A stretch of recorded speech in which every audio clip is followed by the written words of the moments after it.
Hello everyone, I welcome you all once again to my next lecture. So today's lecture we are going to discuss about the polymerase chain reaction. In short form it is called as PCR. Once again I am Dr. Harihan, Professor of Biotechnology. So today's lecture we are going to discuss about what is meant by a PCR, the principle of PCR and the process how the PCR experiment is done.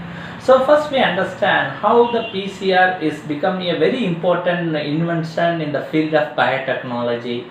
So in 1980s, Carey Mullis has invented this machine called as polymerase chain reactor, a thermocycler, a process called polymerase chain reaction. So this process generally used for the amplification of DNA.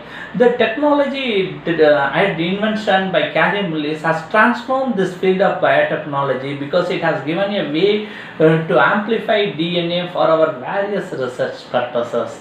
So first we understand what is meant by a PCR. So PCR means we can call as polymerase chain reaction. It is a process. This process is used to amplify the DNA, that means to produce a large quantity of DNA from a very small sample of around 0.1 microgram in amount. So how this process has happened is by repeating the cycle of separation. The double-stranded DNA has been separated and it has been synthesized a complementary strand with the help of a DNA polymerase enzyme using a thermocycler. So this is all about a PCR. So if you see, the PCR is simply amplifying a DNA. How it do is, first it denatures the double-stranded DNA, then it synthesizes the complementary strand, then it denatures, then synthesizes the complementary strand. This is how the PCR works. So let us understand the basic principle of the PCR. So if you see the principle of the PCR, it is basically similar to that of the principle of how the DNA replication happening in vivo. So if you understand the DNA replication in vivo, that is normally happening in the body, what happens, the double-stranded DNA gets separated and the DNA polymerase can synthesize only in presence of a short sequence called primer. So the PCR involves two oligonucleotide primer. So the primers is a very short nucleotide sequence having around 17 to 30 nucleotide in length, which attaches on the both sides of the separated DNA. Then the DNA polymerase will act to synthesize this one. So before the primer gets attached, the first step what happened to that is that DNA should get denatured. So denaturing in sense is not the breakdown of the DNA. Here the denaturing in sense we are telling that the hydrogen bond between the two strands is broken. The double-stranded DNA will get denatured into two single-stranded DNA. So after that what happens, the primer hybridizes to its specific ends and the DNA polymerase will start synthesizing adding the nucleotides and it produces the complementary strand. So this is the basic principle how it works. So the extension reaction will continue until the chain terminates. So initially the first cycle is that the DNA is a very large molecule. So what happens is the primer attached to a particular part, then synthesize up to a particular area which is the target sequence we need. So in the second cycle what happens is, this formed a single one strand of DNA forms two strands. Then the third cycle only the targeted sequence gets transcribed. This we can elaborately explain with our diagrammatic representation. So before that I will once again emphasize that how the basic principle of the PCR work is that it works in three repeated cycles of steps. So one is the denaturation, that is the double-stranded DNA gets two single-stranded DNA, and the second is the primer hybridization at both the flanks, and third is the extension synthesis. So these are the three basic steps involved in the PCR amplification. So what happened, this cycles gets repeated and repeated, it causes a rapid exponential accumulation of the DNA molecule. So it has been understood that after 22 cycles, if you repeat this process, we can expect up to a 1 million copies of the particular target sequence of the DNA, and it has been attained in practice also actually. So nowadays the PCR becomes one of the important tool, especially in diagnosis of various infectious disease and in the target identification and the amplification in the various forensic pharmacy also. So first we can understand this principle with the help of a diagram. So if you see, as I have already told in the principle, is that it occurs in 3 stages of cycle. In first cycle, what happens is that the DNA, as you can see from the figure, the double stranded DNA is its own. It gets denatured by the heat flow. Because by the application of the heat, what happened is the hydrogen bonds present between the 2 nucleotides, 2 strands of nucleotide, that is a double hydrogen bond present between A and T, and similarly the C and G. So the hydrogen bonds between A and T and C and G gets denatured because of the heat, and it forms a 2 single stranded one, as you can see from the figure. So this 2 single stranded one, it gets annealed by the primer. Primer is a very short sequence of about 15 to 30 nucleotides gets attached.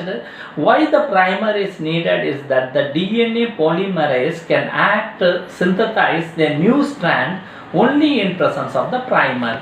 So DNA synthesis will happen and a target sequence gets synthesized. So a particular target sequence complementary strand is synthesized in the first cycle, as you have seen in the figure.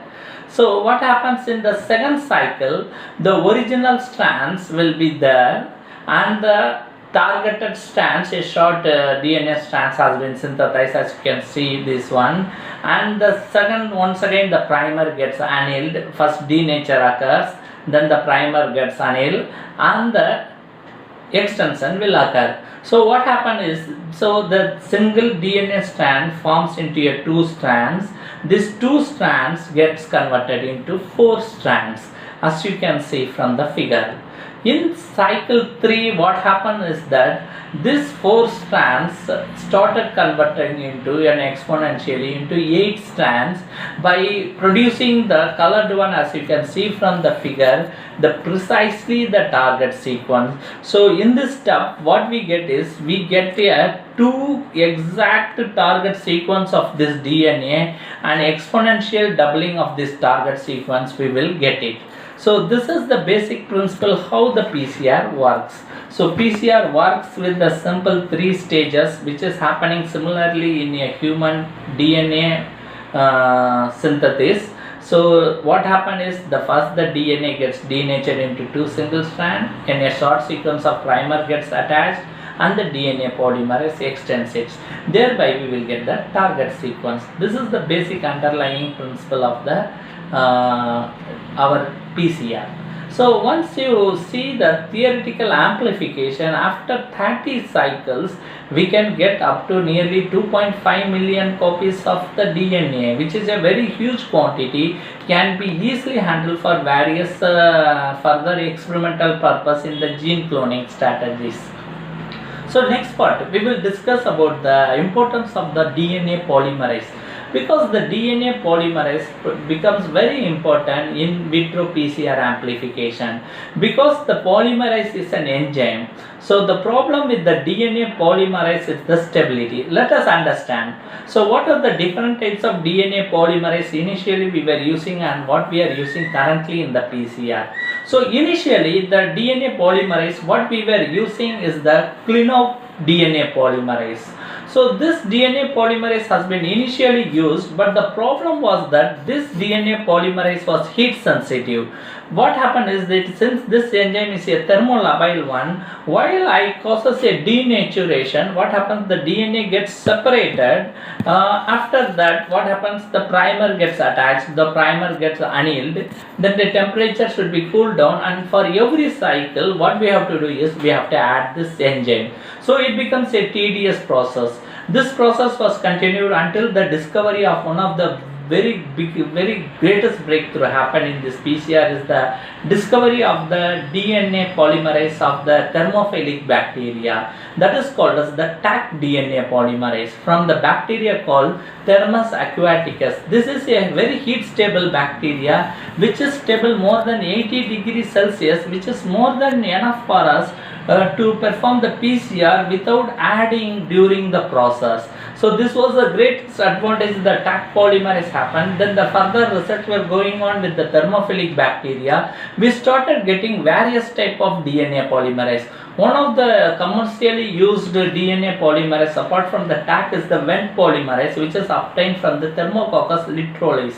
So you can see the basic advantage of this DNA polymerase is that the DNA polymerase are highly resistant to temperature because it's obtained from thermophilic bacteria, generally have a stability more than 80 degrees C. So there is no need to replenish into the PCR as we do in the Clino polymerase. So furthermore, what happened is during the extension process and during the primer annealing process, there is no problem because it doesn't compromise because of the denaturation stages. So moreover, since it is a heat resistant enzymes, so it can be, the process can be automated. So we get a large quantity of DNA. After only thing is we have to put in a F1 tube and keep inside a thermocycler and put the details on it. So after a particular time we will get a large amount of DNA without disturbing the process. So this was the major advantage was there with the Taq DNA polymerase. So there are various sources available of DNA polymerase with even proofreading capacity also, which is also very important. So the wrong nucleotide, if it is added, it should be replaced immediately. So you can see from the table there is a list of DNA polymerase which is available with this proofreading capability. That is the TMA, DeepVent, TLI, PFU and PWO, and the sources has been explained to you.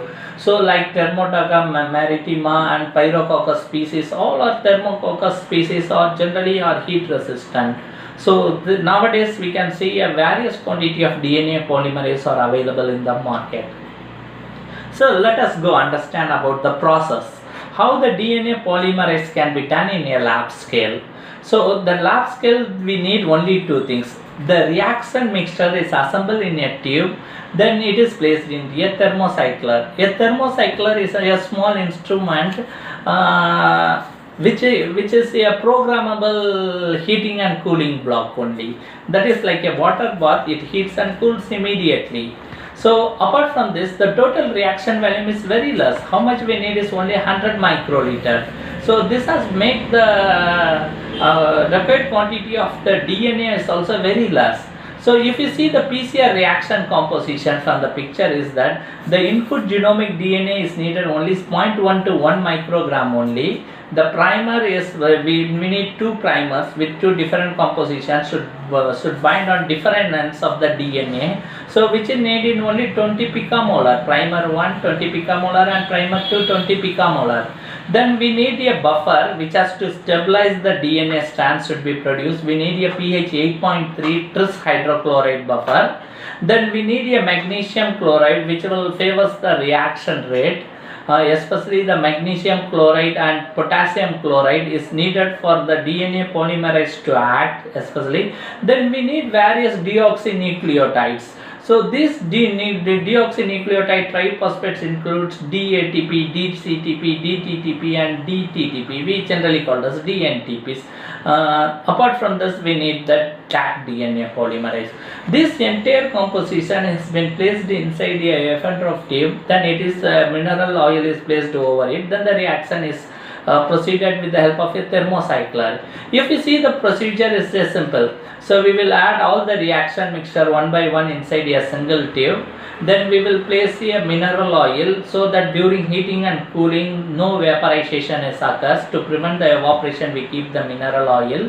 Then the thermocycler, we will put the information about 25 to 35 cycles with following temperature program, because we have three stages as you saw. So first one is the denaturation occurs. So we will input it with the denaturation stage with a temperature of around 94 degrees Celsius and a duration of about 30 seconds, about 0.5 minutes, so that the double stranded DNA will become two single stranded DNA. Then we put the second entry, that is the primer annealing. The temperature is reduced to 55 degrees Celsius because the annealing to happen only to primer. The DNA should not have to join together. So for primer annealing we keep around 90 seconds, that is about 1.5 minutes. Then after that we will rise temperature up to 72 degrees Celsius. The extension will occur, and this takes 60 minutes. The extension stage is based upon your logic of the DNA length you need it. So this process is typically takes for 25 to 30 cycles within 2 hours or 3 hours. So after that we will complete the process and we will take the amplified DNA. It's a very simple process. I can show you from the figure very diagrammatically. So you see the target gene. So the target gene, first once we start it, we add the primers and the DNA polymerase and everything. Then what happens is, once you increase the temperature, that is you started the heating, denaturation, what happens, the double stranded DNA gets into two single stranded form, the primer gets annealed, and next what happens in the third stage, the extension should occur and the DNA polymerase will start synthesizing. So what we get, after the extension we get a single stranded target gene into a two double stranded target gene. So as you can see from the right hand side, in one cycle of PCR, one target gene is copied into two genes. So next what we are doing is we are continuing the process once again, the denaturation, primer annealing and the extension. So the cycle will continue. In the second cycle we will get the 4 copies. So this process will continue until we get enough quantities of the DNA copies. So I think this lecture will be satisfactory to you and understanding about the basics of the polymerase chain reaction. In my future lectures I will discuss about the RT-PCR and what are the various applications of the PCR. So thank you very much. Thank you for your continuous support to my video lectures. Thank you. Bye.